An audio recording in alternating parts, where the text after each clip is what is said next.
Friends, welcome to the new episode called with Anu. So today we'll learn how to take the photos without the background from Google. Okay.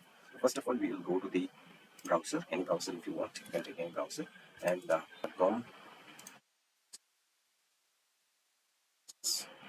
and then see the tools option here.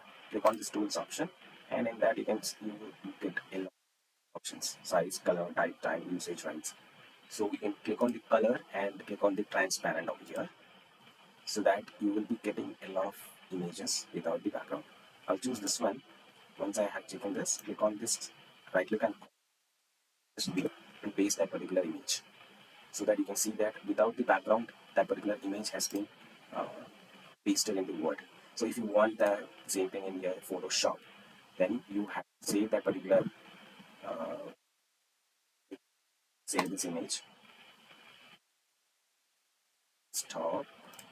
Okay, once you have saved that, you switch to the Photoshop and Control plus O the photo. Once you have opened it, you can see this particular image has been opened. Then the select, and then you can just move it to that particular,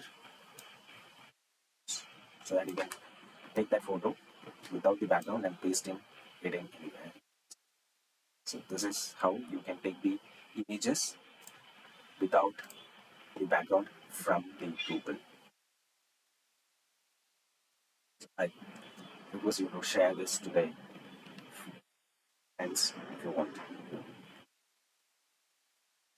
Thank you for subscribing and following me.